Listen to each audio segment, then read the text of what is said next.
Hello everyone, this video is all about apostrophes. It's aimed at helping you to understand when to use an apostrophe and when not to use them. For this video, please make sure you have a notebook or paper, a pen and your brain. There will be numerous chances within the video to pause and to complete the tasks on the slide. So before we get started with the session, here is a quick test to see how much you know already about using apostrophes. Here are 5 sentences, all which require an apostrophe. Please pause the video now, write out the sentences and insert the apostrophe into the correct place. Please just be aware of the last sentence. This sentence is wrong. What is wrong with it? It may need adjusting slightly. Please pause the video now and complete the first task. Thank you. So we will be looking at these sentences again shortly at the end of the video. So please keep them to one side. So what are the rules of using apostrophes? There are only ever 2 reasons we should be using an apostrophe. The first is to show possession and the second is to show contraction. So what do these words mean? When we are talking about possession, we are talking about apostrophes that are used to show the reader who or what a thing belongs to. It shows us that this person or thing is the one who possesses something. So let's look at the examples below on the slide and get our head around how this works. If we take a look at the first sentence, the cat's dinner was disgusting. The thing that has possession in this sentence is the cat, and the thing that they possess is their dinner. Here we add an apostrophe to the word cat as it has possession of the word dinner within the sentence. Please pause the video now and work your way through the other 5 examples, picking out the word that has possession and the word that shows what is possessed. I would recommend doing this in 2 different colours so you can see the difference. Here are your answers. So in the red text, you will see the thing that has possession. Here we have cats, parents, cars, boys, Sarah's and James. In these sentences, these things all have possession of something. And the thing that they possess are the words in blue. Please mark your answers now and correct any misconceptions. So a few people may have noticed that both the boys and James, them sentences, the apostrophe comes after the S. So let's look at the rules for when to be using apostrophes after the S. So when we have a single person, we have apostrophe and S. For example, Sarah's bag. As Sarah is a single person, the apostrophe comes before the S. However, if their name ends in an S, for example, James, then you don't need the second S, but you can put one if you want to. If there is more than one person, for example, the student's school, then we just require an apostrophe, as there is already an S.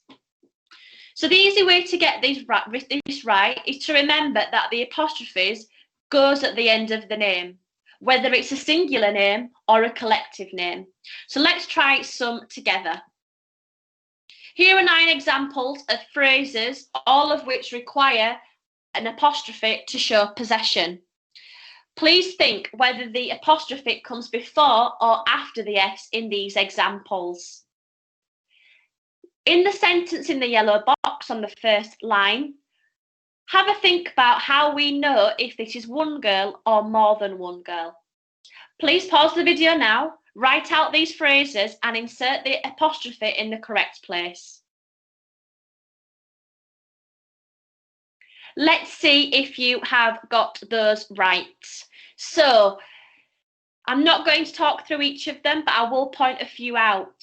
So, the sentence in the yellow box, the girls' shirts were all untucked. It was, in fact, numerous girls, as there is numerous shirts, meaning that there's many girls within the sentence. It's not talking about just one girl.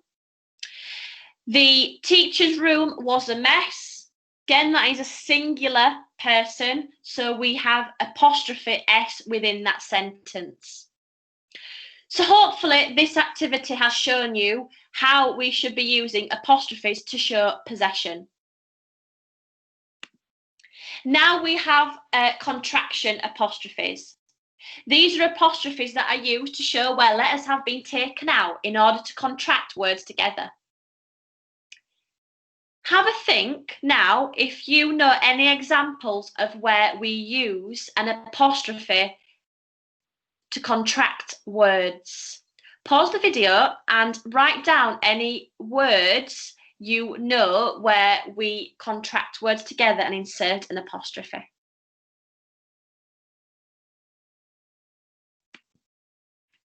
Okay, let's see if you've got that right. So I have 4 examples on the slide, each of which have words that needed to be squeezed or contracted together to make one word. Please remember that when you are contracting 2 words together and you remove a letter, it is replaced with the apostrophe. Please pause the video, write out these sentences with the apostrophe in them. Here are your answers. Please have a read through the sentences in the box in green and mark your answers. Here we have contracted the following words together. It is, which makes it's, I am, making I'm, we're not, making weren't, and has not, making hasn't.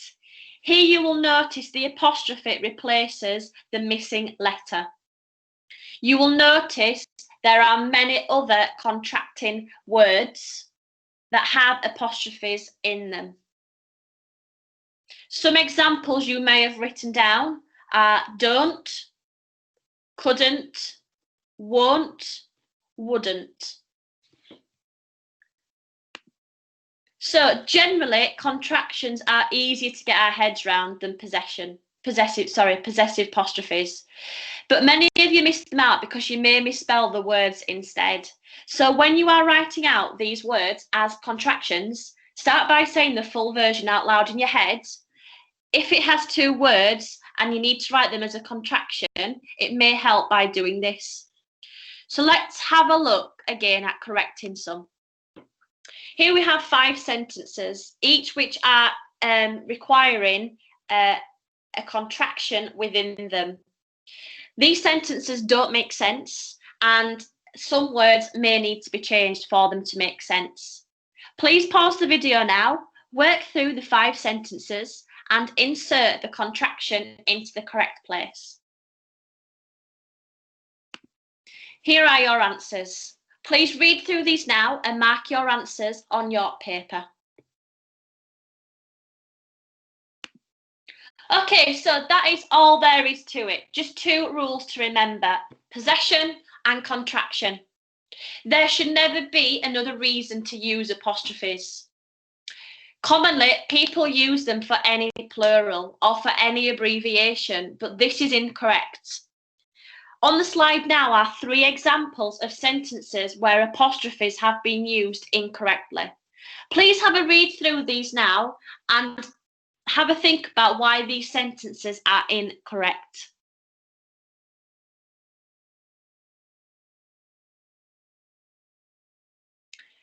Okay, so that is bringing us to the end of this session. Let's just go back to those 5 sentences you wrote out at the beginning. If you need to adjust any of the sentences that you wrote at the beginning and think that the apostrophe may have been put in the wrong place, change them now. In a moment, we're going to look at the correct answers and see which ones you got right.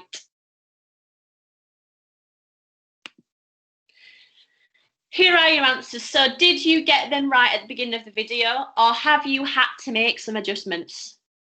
So in the first few sentences that we have, the boy's shoes was found in the wood, the apostrophe coming before the S. Same for the sentence, the year 11's mock results were excellent, and Hannah's horses all require apostrophe S. The next sentence, the girls' bags dropped to the floor as they ran to the canteen. This is plural and talking of numerous girls, and so the apostrophe comes after the S. In the last sentence, the word families is plural. And in this sentence, it's only talking about one family's problems. So you needed to write family apostrophe S in this case. Okay, so hopefully this video has been useful in showing you when to be using apostrophes. Now it's your time to shine.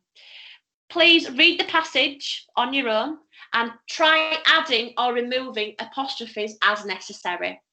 There are some common spelling errors within this passage that make it harder for us to be using apostrophes accurately. So you may need to spell some words correctly in order to insert the apostrophes. Please pause the video and write out this extract, including apostrophes correctly.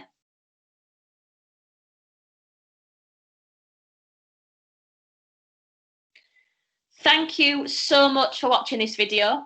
Hopefully it has been helpful in showing you how to use apostrophes. Thank you for watching. See you soon.